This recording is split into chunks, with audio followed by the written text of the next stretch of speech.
Ready sir.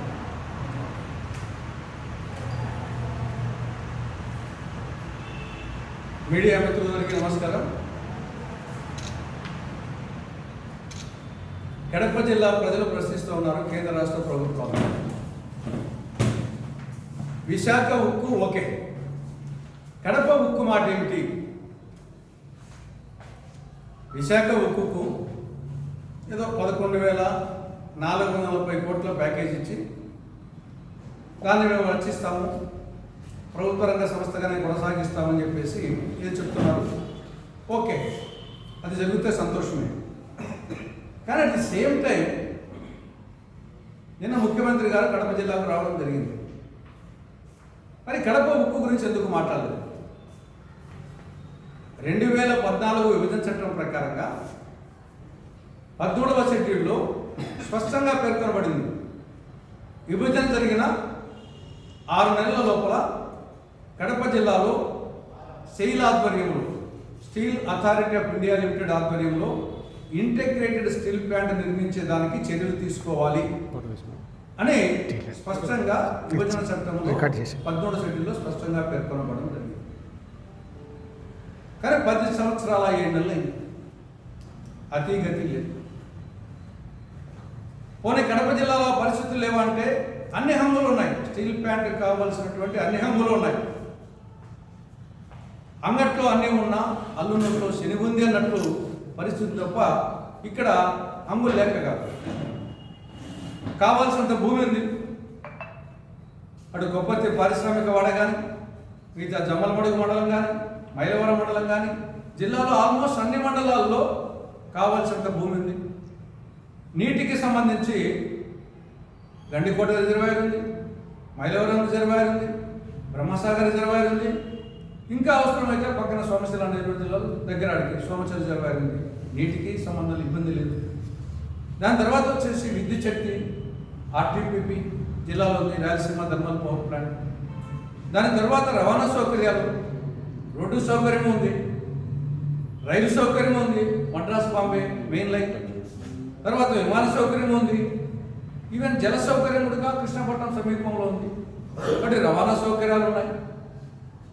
పోనీ ముడిసరుకు సంబంధించి కావాల్సినంత సున్నప్రాయి ఉంది, కావాల్సినంత డోలమైట్ ఉంది.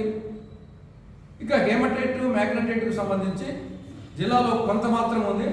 మిగతాది పక్కనే అనంతపురం జిల్లా ఉంది, బళ్ళారిలో ఉంది, ప్రకాశం జిల్లాలో కొంత ఉంది. కాబట్టి అన్ని హంగులు ఉన్నాయి. కానీ కేంద్ర ప్రభుత్వానికి చిత్తశుద్ధి లేదు, రాష్ట్ర ప్రభుత్వాలకు అడిగే ధైర్యం లేదు. పర్యవసానంగా 10 సంవత్సరాల 7 నెలలైనా కానీ అతిగతి లేదు. పోనీ ప్రైవేట్ రంగంలో చూస్తామా?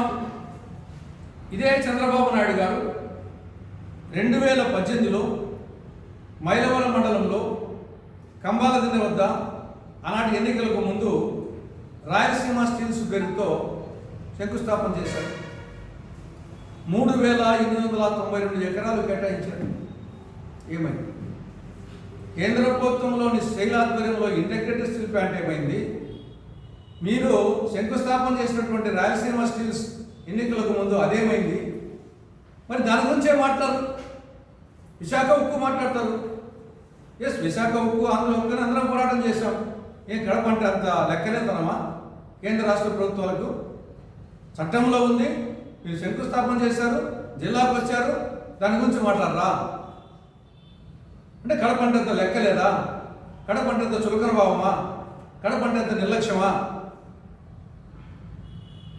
కాబట్టి ఇదే నిర్లక్ష్యాన్ని ప్రదర్శిస్తే నిన్న ఏదో మీరు మీ యొక్క నాయకులు చెప్పారు, వచ్చేసరికి మొత్తం ఉమ్మడి కడప జిల్లాలో 10 సీట్లు రావాలా, ఎంపీ సీట్లు రావాలా? 10 సీట్లు ఎంపీ సీట్లు కాదు. 4 మందు వేస్తే 4 ఊడిపోయిందని మొత్తం 1 సీట్లు ఊడిపోతాయి, తస్మాత్ జాగ్రత్త అని కాంగ్రెస్ పార్టీ హెచ్చరిస్తూ ఉంది. ఇక రెండో విషయం, స్వర్ణాంధ్ర అంట, స్వచ్ఛాంధ్ర అంట. స్వచ్ఛాంధ్ర ముందు తీసుకున్నాం. జిల్లాలో ఇదే గతంలో చంద్రబాబు నాయుడు ముఖ్యమంత్రిగా ఉన్నప్పుడు సంపద కేంద్రాలను ప్రతి పంచాయతీకి ఒకటి బిల్డింగ్ ఏర్పాటు చేశారు. గ్రీన్ అంబాసిడర్స్ అని కొంత నియమించారు. దాని తర్వాత జగన్ ప్రభుత్వం వచ్చిన తర్వాత అవన్నీ మూలపడిపోయినాయి. ఇప్పటికి ఈ ప్రభుత్వం వచ్చి 7 నెలలు అయింది.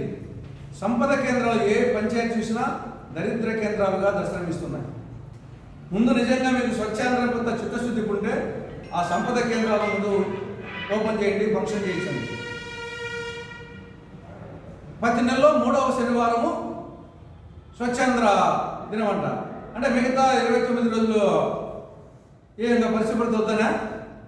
పరిశుభ్రత అనేది మనం రోజు పళ్ళు తోముకుంటాం, రోజు స్నానం చేస్తాం, రోజు ఇల్లు శుభ్రం చేస్తాం. కాబట్టి అదేవిధంగా గ్రామాలు కూడా పంచాయతీలు కానీ మున్సిపాలిటీస్ కానీ రోజు శుభ్రం చేయాలి.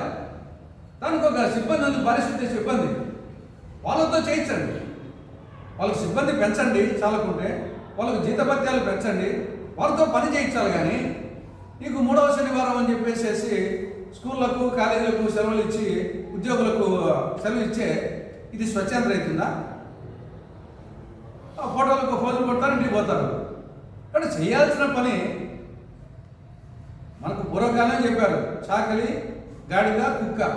గాడిద చేయాల్సిన పని గాడిద చేయాలా, కుక్క చేయాల్సిన పని కుక్క చేయాలా. కుక్క పని గాడిద చేస్తే ఏమైంది?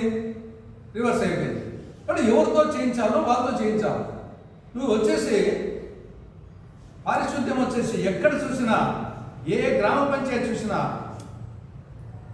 మొత్తం వచ్చేసి రోడ్లన్నీ చెత్తమయ్యాయి, డ్రైనేజీ కాలువలు పొంగి పొర్లుతూ ఉన్నాయి, వరదలు వచ్చినట్టు, పందుల వీర వికారం, దోమల స్వైర వికారం, డెంగ్యూ, మలేరియా, కలరా, అంటువ్యాధులు, చాలా చోట్ల డ్రింకింగ్ వాటర్, డ్రైనేజ్ వాటర్ కలిసిపోతూ ఉన్నాయి. అంటే దాని గురించి ముందు కాన్సన్ట్రేట్ చేయకుండా స్వచ్ఛాంధ్ర అంటే మురికాంధ్ర అయిపోతూ ఉంది. తర్వాత స్వర్ణాంధ్ర అంట. ఏమిటి స్వర్ణాంధ్ర? బాధడం, తర్వాత వచ్చేసి అప్పులు చేయడం. ఇదేనా స్వర్ణాంధ్ర?